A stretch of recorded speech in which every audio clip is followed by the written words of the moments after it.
So it occurred to me earlier today that I haven't done a review in a really long time, and I think it's about time I did. And I thought, hey, this has recently celebrated its 10th anniversary, so I think I should review it. On June 11th, 2001, this amazing thing came into the world. And no, it's not your baby with your birthday of a June 11th and recently celebrating its 10th birthday. It is this. The Game Boy Advance.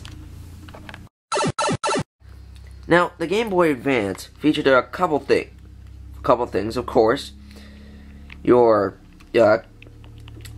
control pad, as usual, start and select buttons, A and B buttons.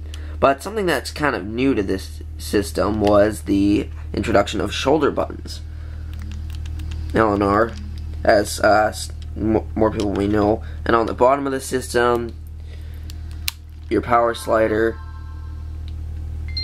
Now there's no game in this thing, so of course I'm not going to display that. So, volume controls right here, headphones. It's got everything. It's powered on AA batteries.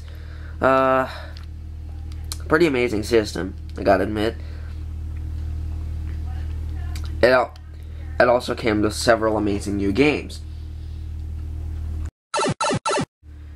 Now, these three are probably easily my favorite Game Boy Advance games of all time. But if I had to pick just one of them, it'd probably be this one right here.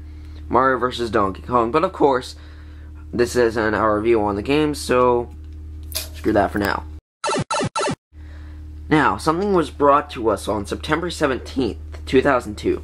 It sounded promising, but really wasn't that great. It was the e-reader. Now, basically what this is as you can see, it hooks into your Game Boy like this. And you turn it on, like that. Now, sorry, this isn't going to be too great quality, because there's no another disadvantage about the Game Boy Advance is that it didn't have a backlit screen, but we'll get into that a little bit later. So, you could scan cards, across the top here, and you could play games, but scanning, like old NES games and stuff, like Excitebike, but scanning 10 cards through machine just to play a little game of Excitebike, compared to the technology we have today, this just seems like complete garbage. I'm sorry, but it does.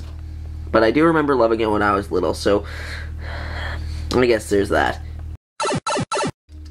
Now, there was another add-on to the Game Boy Advance that I didn't really see as too useful, and it's this. Now, you might be asking what this is.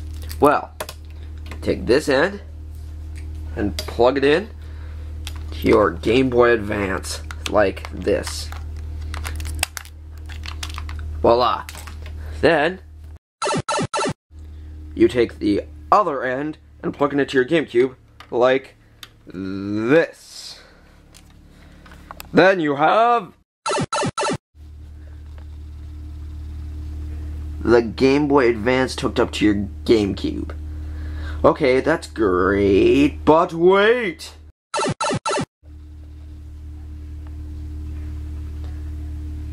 Oh, come on!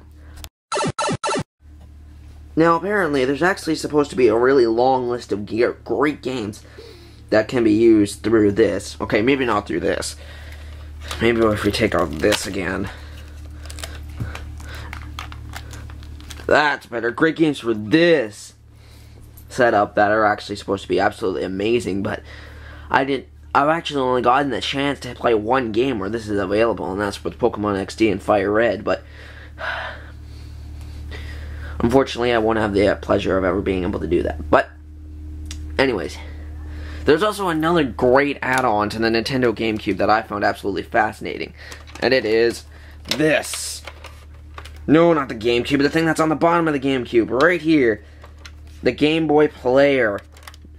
Now, this was absolutely fantastic. Now, the Game Boy Player was quite amazing. All you had to do was insert the game you wanted to play into the slot at the bottom, put in the starting boot up disc, and voila! Your favorite Game Boy Advance game is being played on screen right now, right before your very eyes, like how Mario Super Circuit is being played on screen right now. Well, not actually being played, it's just a still frame, but whatever, you get the point. It could also play Game Boy and Game Boy Color games as well, so that was a very nice feature to have. Now later, released in around March 23rd, 2003, this was released. The Game Boy Advance SP. Now, as you can see, the obvious new feature of this one was a foldable screen, making it very pocket size. Now, obviously, all your game goes in down here. This is your volume.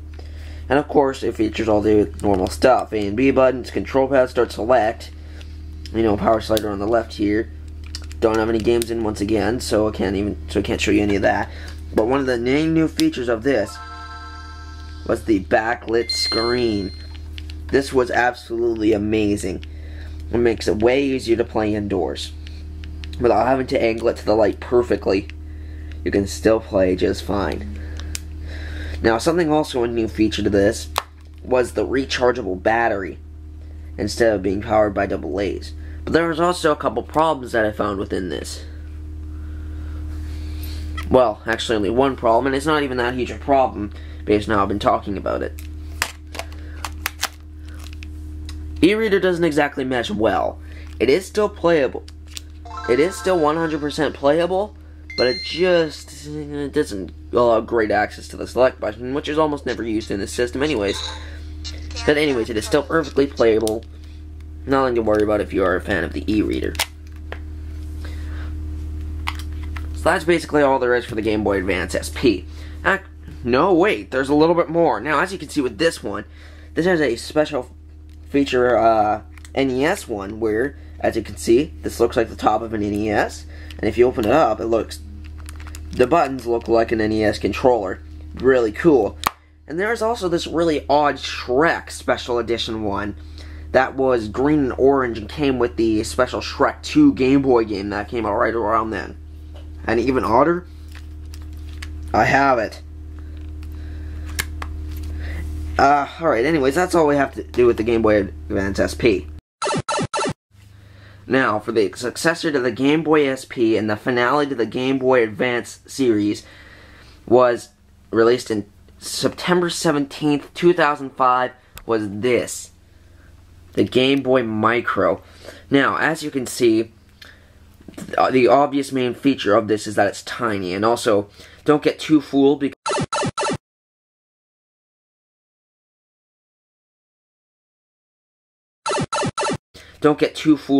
this is a special edition, 20th anniversary Game Boy Micro that I got brand new just a couple days ago.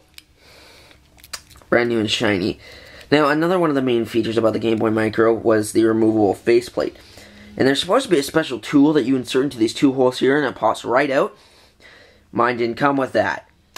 But it's easily removable with just your hand as well.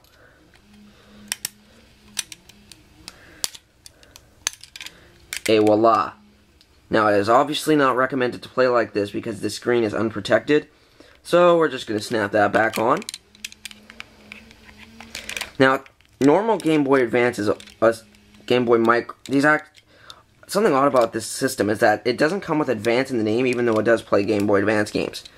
But something odd about this, yeah, that's just something kind of odd about it. Anyways, just why isn't this fitting in properly?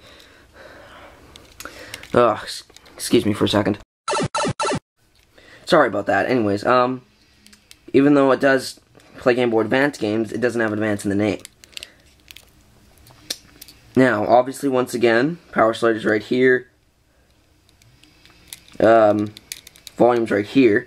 And something new about this one is that by holding down the L button and moving the volume, you can actually change the intensity of the brightness, which is something that was new from the Game Boy SP because that just gave you the ability to turn it on and off. Game goes in right here. Really awesome certain select buttons that have LED lights on them. Blue means the battery's good. Red, I believe, means that the battery is low. Yes, and obviously this is based on rechargeable batteries once again. So, that's basically it for the Game Boy Micro. But something I haven't tested yet is if it can play not just Game Boy Advance games, but things like Game Boy Color, stuff like that. I'll be right back. I'm going to test that right now on camera. Hang on a sec. Okay, so I have just a regular random Game Boy game right here. And as you can see, with any other... Don't drop the game. In any other Game Boy system, you can easily play games like this.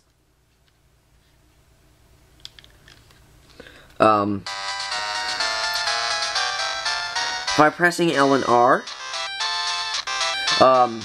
it makes the screen, pressing L makes the screen go widescreen, pressing R makes it go 4:3 again.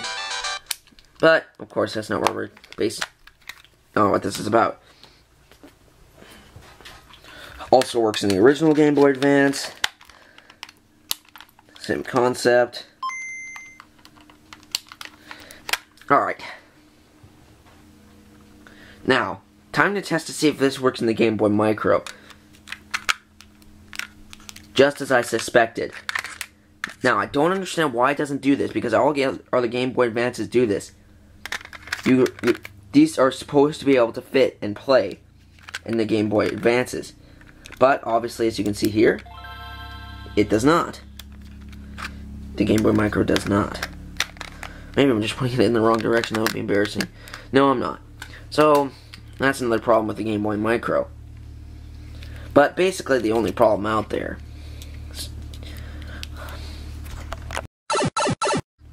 So, that's it for my review on the Game Boy Micro.